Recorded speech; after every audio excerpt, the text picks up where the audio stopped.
So psilocybin has been described as a psychedelic therapy. Can you explain to us what this psychedelic experience is and what's going on in the brain when that happens? So psilocybin has a strong influence on the passage of time. It has the ability to change our perceptions and bring us into our bodies in a way that we just wouldn't normally experience. Some people say it's like time standing still. When they're in that, they can often have these really profound visions of things that are replays of their lives, where they want to perhaps work on a different ending. Often there is an intense feeling of happiness, euphoria, calmness, an ability to perhaps interact with the visions and things that are happening to them in a way where they feel more in control than they felt previously. There's a lot of kind of positivity and discovery, I think people talk about when they have these psychedelic experiences. Welcome to the Your Lifestyle is Your Medicine podcast, where we do deep dives into topics of mind, body, and spirit. Through these conversations, you'll hear practical advice and effective strategies to improve your health and ultimately add health span to your lifespan.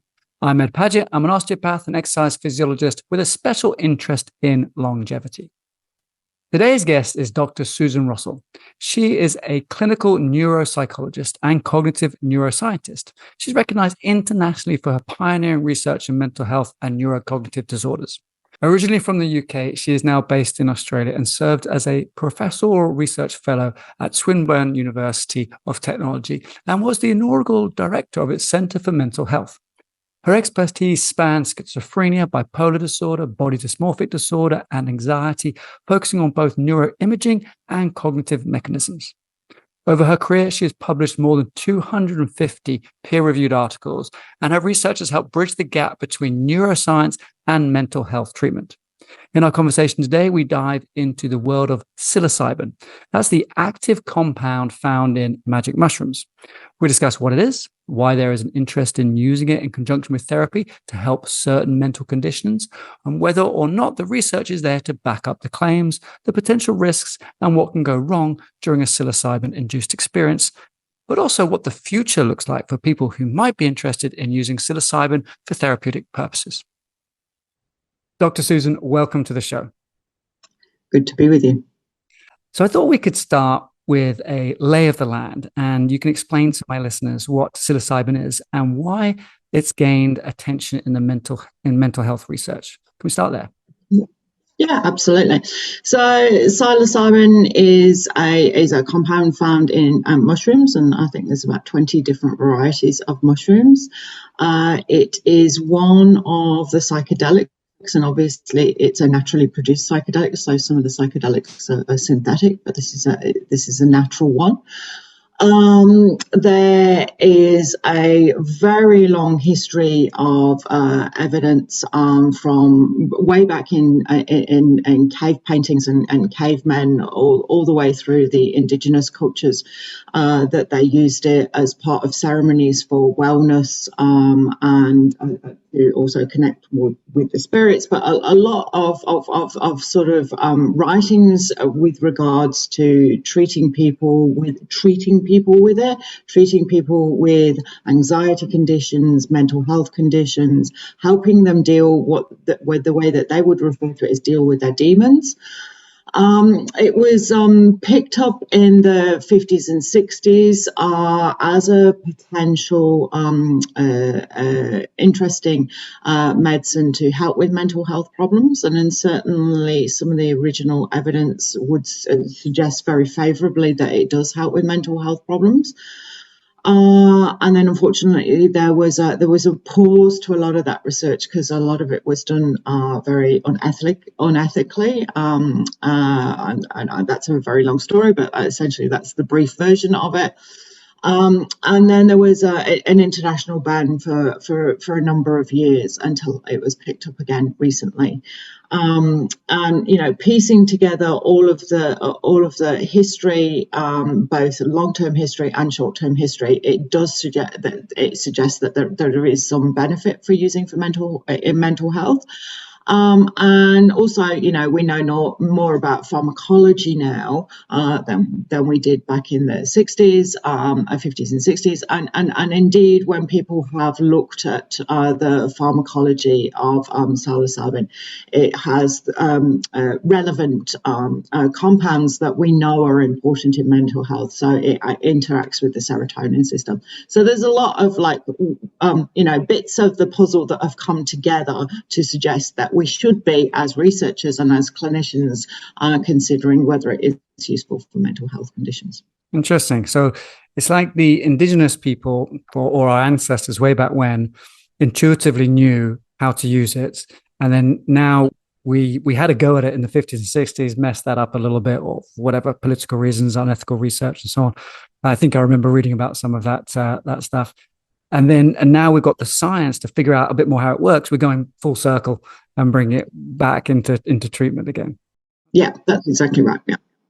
I read about this thing called the stoned ape hypothesis as well, saying that potentially we may have followed, the bison or some four-legged animals, and where they would have pooped, the mushrooms would have grown in the poop, and we may have eaten it, and then maybe expanded our minds that way.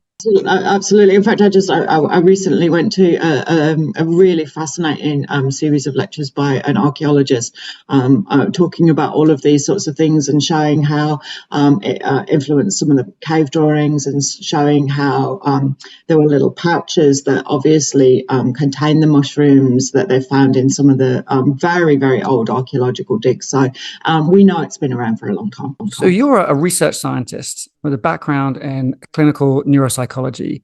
How did you get interested in, I'm saying psilocybin, but you said psilocybin. Which one's the... You can say it either way. It doesn't really matter. I think because I'm like this international scientist, I say it either way. I know people have noted I say it either way. So it's like, I can't remember which way around. The Brits say it one way and the Americans say it another, and the Australians, because I think we flip-flop between them because I live in Australia. Yeah.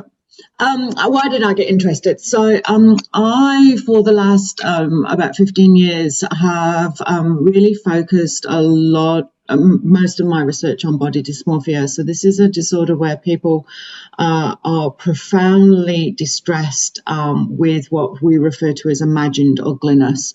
They look in the mirror and they see this disfiguration or deformations of their body. They don't like the way that they look so much that they won't go out there in the community. They get very anxious. They either avoid mirrors or become totally focused with mirrors, trying to check their deficits, so on and so forth.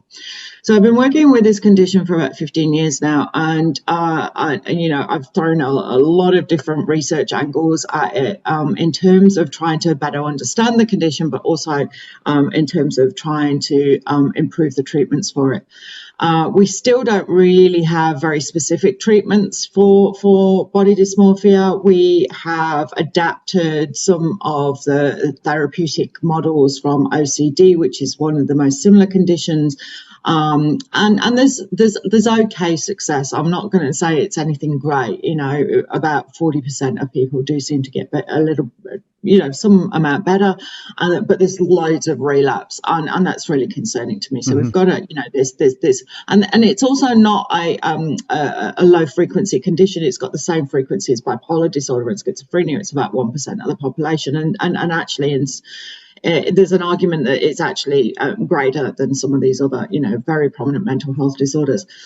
So I have been scratching my head for a long time about how to help people with body dysmorphia. And a couple of things happened to me about 6 years ago where I was, I was, trying to think outside the box, but also I was trying to see what was out there. And, I literally spent a few weeks pulling down every paper I could possibly find on body dysmorphia and going through to see if there was anything out there that might give me some clues as to a potential treatment. And I found a case study where somebody had given them psilocybin and had some really profound changes in the way that the person thinks and the way that the person appraised their body, and actually got better. So my journey started there essentially, and you know, I did my training in the UK, and I knew some of the UK experts that had worked in psilocybin, and we had long chats about whether they saw the usefulness of psilocybin with body dysmorphia, and people did. I guess there was a little bit of an abundance of caution at the time, though. You know, this was before it was really like well known. Yeah, it was about 6 or 7 years ago. I mean, it really has accelerated quite quickly in the last few years. And there was a suggestion that in order to do the work that I wanted to do in BDD, I might want to set up some small studies in conditions that had already been investigated and were showing some promise. So that's why my first indications that I actually have clinical trials that I've run were major depression, where there was already some evidence they work. And then over the last few years, I've obviously moved, and we've got some studies set up now for body dysmorphia and anorexia. So yeah, that's my little journey. So there was that case study that you found. Did the research who wrote that case study ever follow up with that? Did they do any more research or not? No, they never did any more. No, anyway, it seemed to be. I was always a little bit skeptical about whether it was done legally, to be quite honest. But you know, it was out there. Okay, so then you looked at other research to do with depression, which had some clinical trials behind it, and then you moved into making clinical trials for BDD. Yeah, exactly. Okay. Yeah. So how, with your sort of background in neuroscience, how do you think the psilocybin actually interacts with the brain? I think that this was the really critical thing for me. It wasn't just the case study; it was actually really looking at the underlying neurobiology and the changes in the brain when you take psilocybin that actually really triggered my complete interest. I think a case study is not always the best to pin your hopes on. So what some of the evidence had started to show with major depressive disorder is that when people take psilocybin, it opens the brain up to new experiences. There's a type of brain scan that we call that we do called resting state. So people lie in either an MRI scanner or an MEG scanner, and we just look at the kind of activity that's going on in the brain when people are at rest. And when they've taken psilocybin, one of the things that has been shown is that the default mode network, or the basic network, becomes more active and more connected with different regions of the brain. So it isn't kind of stuck in this kind of very rigid pattern, or quiet pattern, or maybe asleep. It's not asleep because people aren't asleep, but very dormant would be a better word. Dormant pattern. The brain becomes more connected with all areas of the brain. And it's through that kind of process that we are taking people from being very, what we call rigid or cognitively inflexible, to being cognitively flexible. And we know that opening up of the brain and opening up of the default network and encouraging the brain to be more connected throughout the brain does help people reprocess their ideas and actually see things differently. And for me, that was the real thing that we needed in BDD. People with BDD are very rigid. They have this idea that they're ugly. They look in the mirror and they see these abnormalities. You can't change their opinion in any way whatsoever. But so by opening up the brain and making it more flexible to potential other alternatives, then we might have something to work on therapeutically, but also, in terms of really getting them to challenge their own ideas in that therapeutic process, which really was the critical thing for me. And what does the current research or evidence say about psilocybin's effectiveness in treating the body dysmorphia or even depression compared to what else is out there at the moment? Yeah, so this is really where there's it's quite complex. I'll start. I mean, the disorder that's been the most work is obviously is depression and end of life anxieties and depressions as well. And look, for me, also a lot of this work has been done with people that are treatment resistant or very severe and have had the conditions for a long time.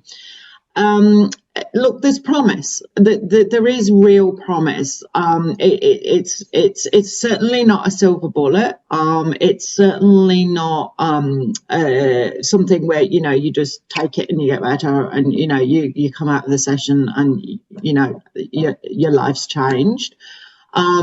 The therapy that surrounds the psilocybin experience is really important, and making sure that you've got experienced therapists that unpack their experiences and really, capitalize on that opening up of the brain and opening up of your thought processes to enable you to work through some of the challenges and some of the places that you might have become stuck in your thinking patterns. So it has shown some promise, and with some of the work that we've been doing over the last few years, what we've started to show is that a third to 40% of people do get a lot better.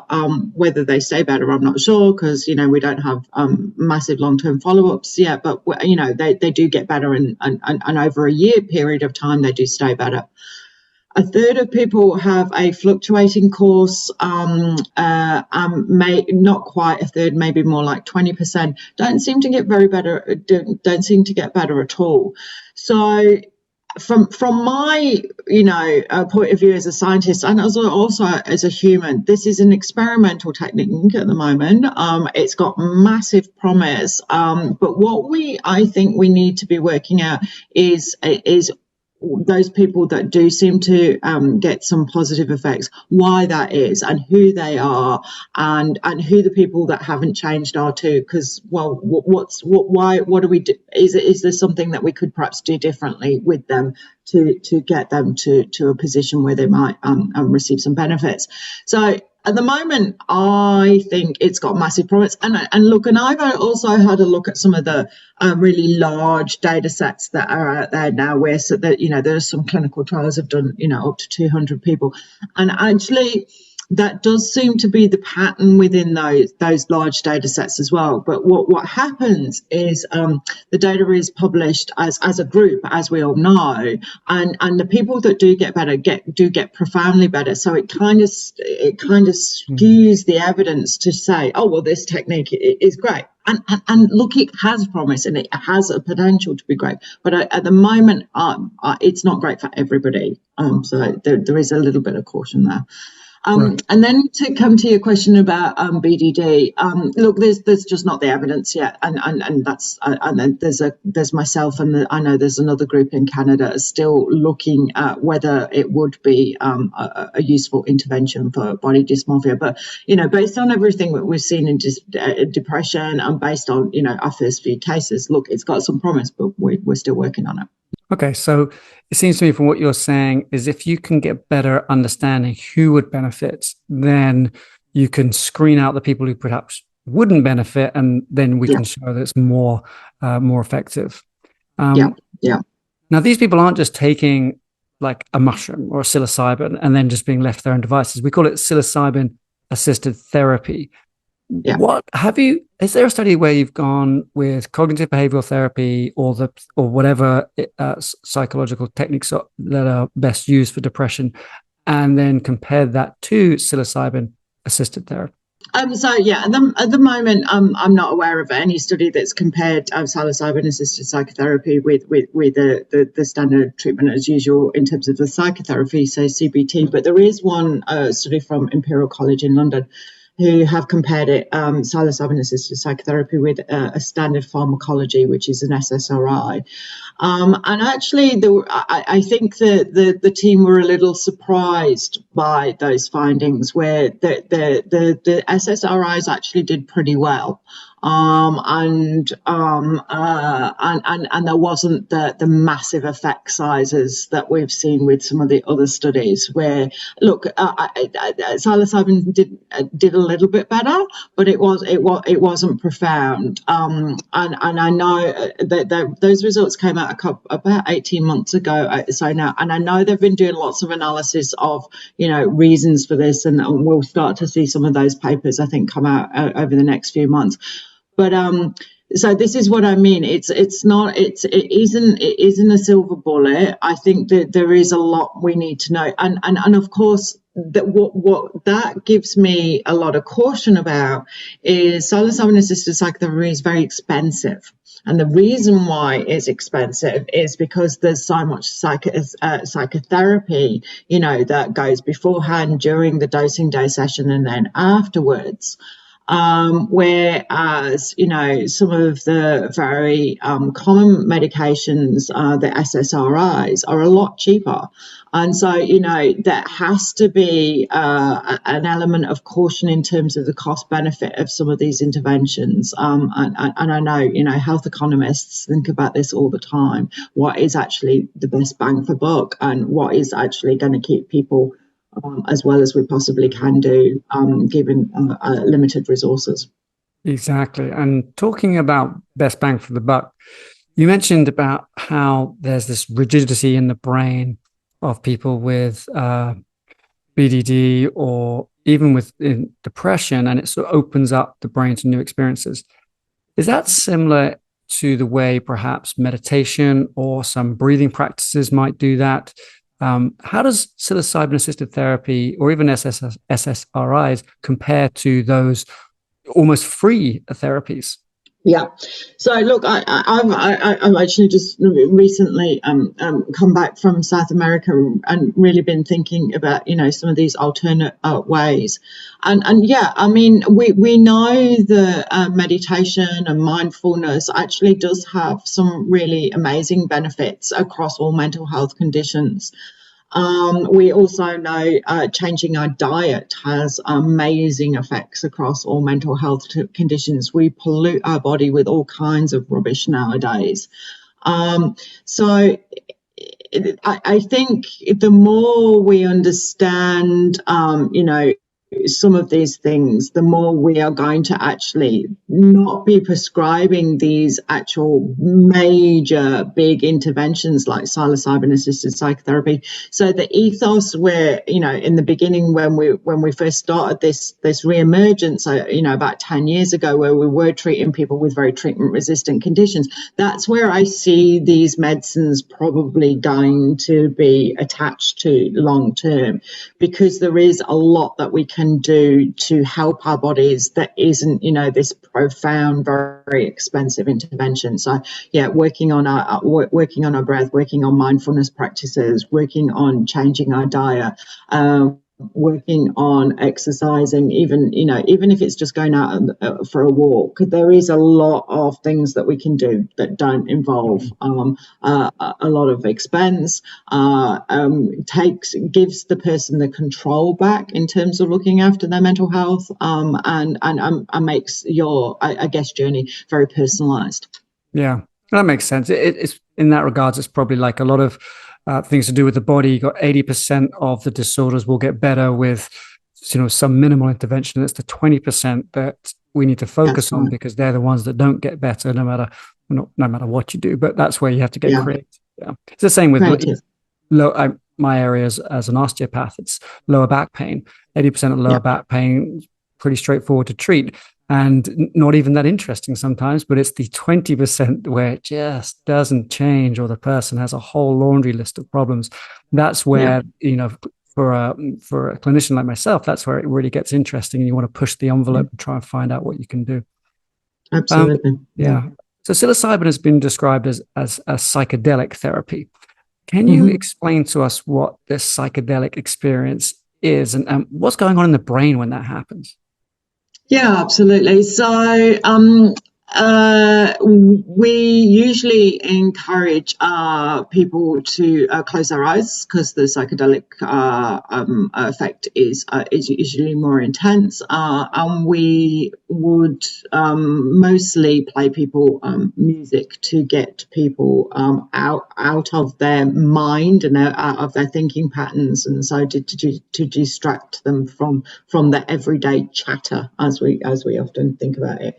So psilocybin has a strong influence on the passage of time. It has the ability to change our perceptions and bring us into our bodies in a way that we just wouldn't normally experience. Some people say it's like time standing still.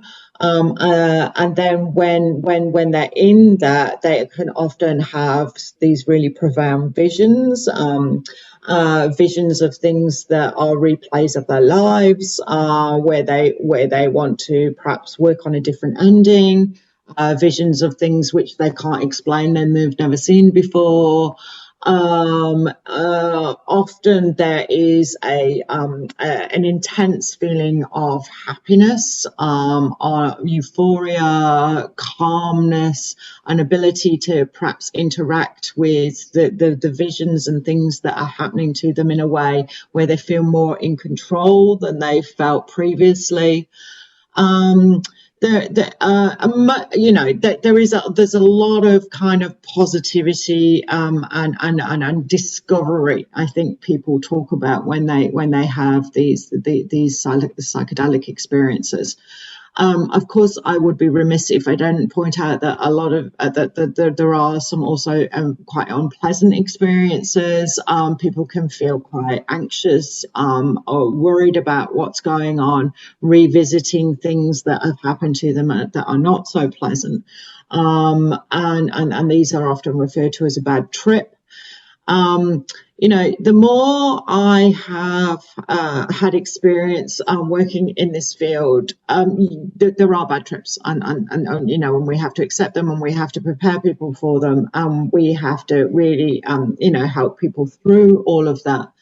But these are things that I think people need to work through, and that's the way that they've been, really kind of talked about in the psychotherapy and psychology literature over the last few years.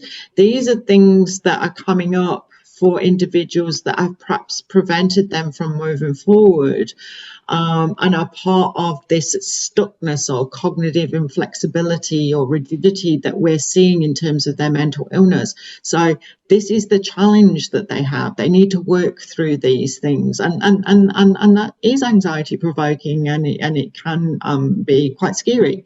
But what we're finding is with people that do work through these unpleasant events, they are having some quite profound changes to their lives. Okay, that's good to hear. So if a person has an unpleasant trip, it's not just the whole thing's not just a waste of time and they have this unpleasant experience and then that's that. They can actually get a sort of a silver lining at the end. Yeah. Especially if they can make like, look, and this doesn't always happen, but we're seeing that people that make sense of it and really work with the psychotherapist to interpret why that happened to them or what was happening to them. There are some people that never make sense of it, but also do say some benefits, and there are also people that don't make any sense of it, and actually it just wasn't awesome. So we can't be completely convinced that there is there is an explanation. So you might have a bad trip and you might have a bad trip, and that's not great. But we still don't know why. And so this comes down to again really thinking about who we are going to recommend these interventions for. We have had one, and we've talked about it a lot in the community. Where there was one of our participants in one of our trials had an extraordinarily bad trip, never really made sense of it, never really kind of connected it into her life, into their life in any way, and it just sat with her, and it was not great. What does your scientific brain think of it? Is it like a chemical reaction or is it an emotional reaction? I mean, in terms of the participant, they had a significant history of depression, and it was a very complex journey that they'd gone through. I don't think they were quite ready to unpack what Right.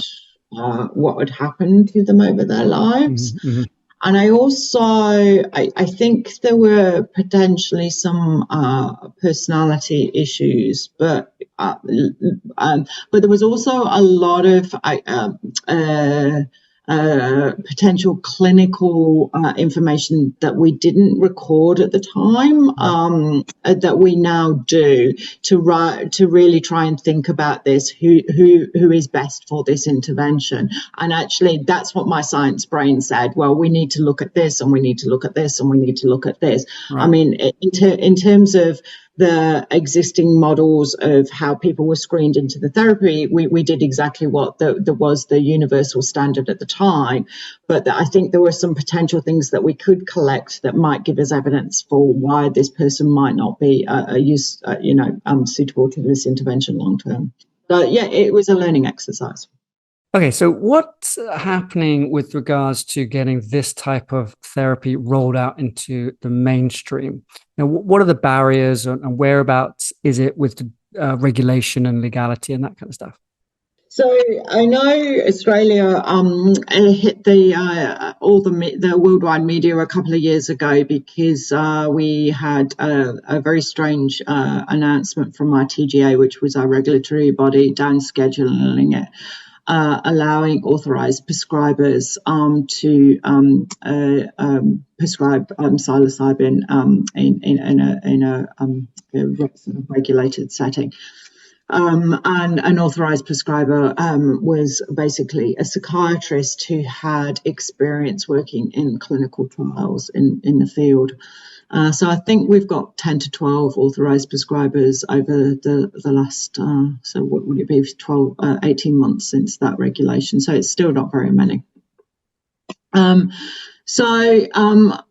I have written about this, and I do still stand by what I have said. I think psilocybin-assisted psychotherapy has an amazing promise. I think we need to do a great deal more research to really understand what that promise is. I think down regulating it was way before it should be, incredibly premature.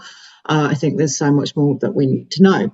However, we've got that situation now, and so that is the way that it is in Australia. But it's been a really interesting journey to watch because it's not been the huge number of clinics and the huge number of authorised prescribers that I think a lot of people thought it was going to be.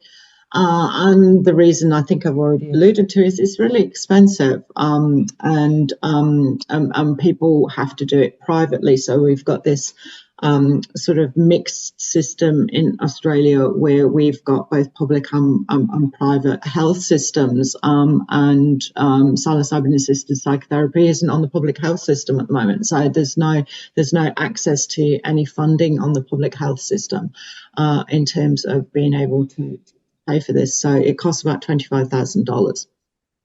Wow, how many sessions would a person have? So, I mean, a very typical, both typical in terms of a research clinical trial, and then how it's been sort of rolled out would be 3 therapy sessions before a dosing session, and then another 3 therapy sessions, another dosing session, another 3. So it's about 9 to 10 therapy sessions, and then the 2 dosing days. But remember, it's not just a single authorized prescriber that is in the room. There's a dyad partner who is also a very experienced therapist. So you're paying 2 very experienced therapists. There has to be screening doctors around. There has to be people that can monitor ECGs and so on. So it's not it's very labor intensive, as well as the psilocybin at the moment, if you want GMP, so this is the stuff that we can actually prescribe, is expensive, even though you could probably go down the street and pick a number of mushrooms yourself, especially in Australia. But so everything connected to it is expensive. So I think, and it's not going to be go onto any kind of public kind of medical system, so our PBS system, which is our pharmaceutical benefit scheme, which could pay for this long term. It's just not going to go there for a very long time, because I mean, and I've talked to people at the PBS, there isn't the evidence out there that it is cost effective. There isn't even really a huge amount of evidence that that it is universally effective. As I've talked about all the way through, it seems to be effective for some people and not for others. So in terms of moving forward, we need very large clinical trials, and those clinical trials need to be in Australia, because they need to be done with Australian in Australia, they need to be done to Australia standards, and they need to have health economic data to show that there is cost utility in doing it. So at the moment, I think, the people, the 10 or so authorised prescribers will probably stay pretty static. I don't think it's going to get that much bigger. I think there are a handful of clinics that offer this, and there are a handful of people that might take it up. But in terms of more universal rollout, it's not going to happen until those large clinical trials have been done. And I think there's also now a considerably more caution, because the FDA have not enjoyed or approved some of the evidence that's been presented to it from the point of view of MDMA for PTSD. So there is actually a little bit more of abundance of caution, I think, in this field than there was 18 months ago when the TGA made their announcement. Mm-hmm. So it's going to, for me, it's watch the space. I think that as a researcher, I've got loads to do. As some of my friends are clinicians that might want to work in this field, that they know that it's going to be a long journey forward. You are in an interesting situation. On the one hand, you saw that case study, your interest was piqued, you've seen some potential behind it, yet you're very sort of reserved about recommending or saying, this is going to work, because you simply don't have the evidence to back it up. And in a way, I really admire that, because most people seem to be in one camp or the other. It's like, oh, I tried mushrooms for this, and I think they're fantastic, and they don't listen to anything that's negative. And there's other people who won't even try mushrooms because they think that, their brain's going to be fried and they'll never be the same again. And you're somewhere in the middle of saying, well, there's a little bit of evidence saying they could work. We just need to tease that out and see whether or not it's reproducible on a bigger scale. Yep, I think you've summarised me very accurately. I would really like to say that, that I had very good training to be a good scientist, and a good scientist always asks questions, and a good scientist always remains open to ideas and new techniques. That's the scientific process, and I think when you get people in one camp or the other, they aren't necessarily trained as scientists, and so I think that's really why I am in the camp that I'm in. I'm extraordinarily sympathetic to people with long-term mental health issues that really are very desperate, and that's why I do what I do, because I actually want to find the answers to things, but I'm not going to recommend things where we haven't got the answers. Okay, so maybe stepping slightly into the pro-psilocybin camp, what's coming down the pipeline that could be interesting for people to know about in the future? Is there anything that exciting coming down the pipeline, big studies or promising sort of pilot studies that have been done? I think the breadth I think is really intrigued me. So when this first started about 10 years ago, there was a very a definite focus on depression, and then anxiety, and then this end of life depression and anxiety. And now what we're seeing is people really thinking about how broadly psychedelics could be used. Oh, and there was a long history of also alcohol use disorder as well. In fact, an alcohol use disorder was one of the primary conditions that we saw benefit for in the 50s and 60s as well. And that was actually the last kind of thing that got shut down before they shut it down, because there was a fabulous facility that really did help people get better with alcohol use disorder. So anyway, but the really broad spectrum of conditions. So there's all of the various different anxiety disorders and body image disorders. So I've got body dysmorphia trial, I've got an anorexia trial, and there are other people around the world. There's some work on OCD and obviously PTSD. I think the other big thing to look out for, and I'm involved with some of it, and I know a couple of other big groups are involved in some of it, is really thinking about the delivery of the psychedelics. So at the moment, what we've seen worldwide is, that we have these dosing days that can last between 8 and 10 hours. That's obviously, hard work for the participant, but also very expensive in terms of making sure that you have the medical staff and the diet there to monitor that person for the day. So we're currently working with a company that has perfected IV delivery. So it will basically the psychedelic effect is turned on within minutes rather than having to wait 90 minutes.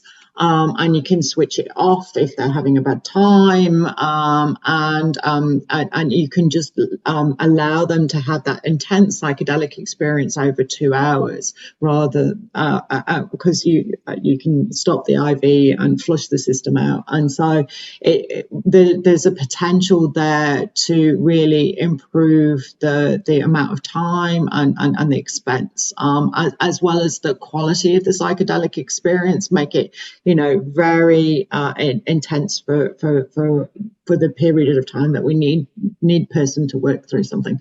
Mm-hmm. So I would definitely say watch the space for that. I know a lot of people around the world are getting very excited about that to try and make this a little bit more cost effective. And that's interesting as well, because it cuts out the person's digestive system, which may play a role in sort of altering the way they experience the trip or even digest the psilocybin. I would have thought, everyone's gut bacteria is different, everyone's stomach acid is different. Maybe more accurate. What sort of dosages were or are you giving to people in the trials? Is it sort of a microdose or a gram dose or? No, so and so that would be the third thing there's still quite an interest in microdosing, but for a full psychedelic experience, we give people 25 milligrams. There's actually been a little bit of work looking at the dosage, so seeing if it whether people's body weight makes any difference, but there hasn't really been the evidence for that, and most studies stick with 25 milligrams. Interesting. While I have you here, I want to ask you about some other psychedelics. So ayahuasca is one that's seemed to be quite popular as well. Have you looked into that and how that is being researched with things like depression and addictive disorders as well?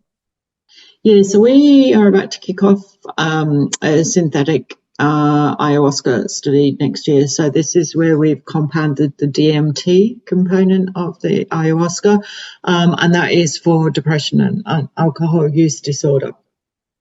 I think these plant-based medicines that people have used traditionally, we really need to embrace them, to explore them. I think the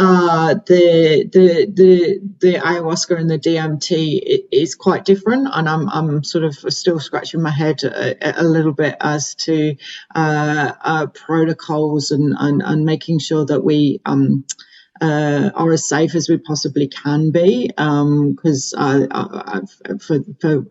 listeners that aren't aware, ayahuasca and the DMT can make you incredibly nauseous, which and like digestive issues, where psilocybin hasn't really been shown to do that.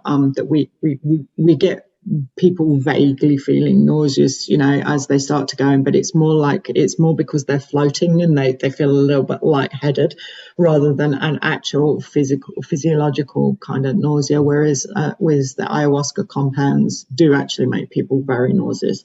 So there's a whole lot of safety kind of issues with that regard, but in traditional indigenous cultures, they do use ayahuasca all the time to help people with addictive conditions. So that there is kind of like this naturalistic evidence there that we should be thinking about these compounds. I guess one of the things that I have heard a lot of debate about over the years, and I kind of don't quite know where I stand on this. I sort of oscillate a little bit. Is that in the Western world we synthesize everything and make it to these universal what we call GMP standards. So that it's these clean compounds, and we know exactly how much dosage we're giving people. Whereas out there in naturalistic settings, they're plant-based medicines, and there's a guesstimate how much of the vine to pick down and how many leaves and all of these things, and so the exact dosage is not really precise. And there's some purists that say, well, by synthesizing some of these compounds, you're also getting rid of some of the other elements that are therapeutic, and it's the total plant medicine that is having the effect. So I see it both ways. I agree. Plants are plants, and all the constitutes of plants, are obviously why the people harness the power of those initially. By synthesizing it, we are getting rid of some of the elements of it. But I guess as a Western scientist, I wouldn't be able to do it any other way than using the synthetic compounds. So it's kind of yeah. I agree, and I'm also caught with doing it the Western way. Yeah, that's true. But that is the Western way. And it's also a cycle. I think we go through this. It's like when we synthesize vitamins and minerals out of the plants, and then we can take a supplement, which is great. But, nutrition is saying, well, actually, if you eat the whole plant, it's better. And so it's like we come sort of full circle, So maybe in the future you'll be with a tambourine and some drums, and everyone will be lying in a circle. Well, there's a lot to be said for music therapy, just by the way. It taps into our natural biorhythms, and actually just listening to music is just, for some people, is just as therapeutic as some of these medicines that we've been talking about. Mm-hmm. Well, you mentioned at the beginning when you go through the protocol, there's music at the beginning and a sort of a calming state. And I was thinking about the ceremonies from some of the indigenous people. There's usually some sort of drum beat that helps move a person into a different brain state, I think. Yeah, it's to get you out of your chatter brain. Yeah. So that when you close your eyes, you've still got this in a speech kind of thing. We need to get you away from that, and go deeper into your unconsciousness, and music is very good at moving people through that. Okay, Dr. Susan, I know it's super early for you, and I really appreciate you coming on the show and giving us your time this morning. So I'm gonna let you go and get on with your day. Thank you so much for giving us your time. No problem at all. It's been delightful. Thank you for your wonderful questions this morning. Thank you for joining me in my conversation with Dr. Susan Russell. Now, if you've enjoyed listening to and learning from this podcast, please leave a comment, and you can also leave a suggestion for a future podcast guest that you would like us to feature. If you're on Apple, you can leave us a comment and up to a 5-star review if you're so inclined. Remember, if you want my direct help, send me an email, ed@edpaget.com, or visit my website, edpaget.com, where you can learn a little bit more about how I can help you make your lifestyle your medicine.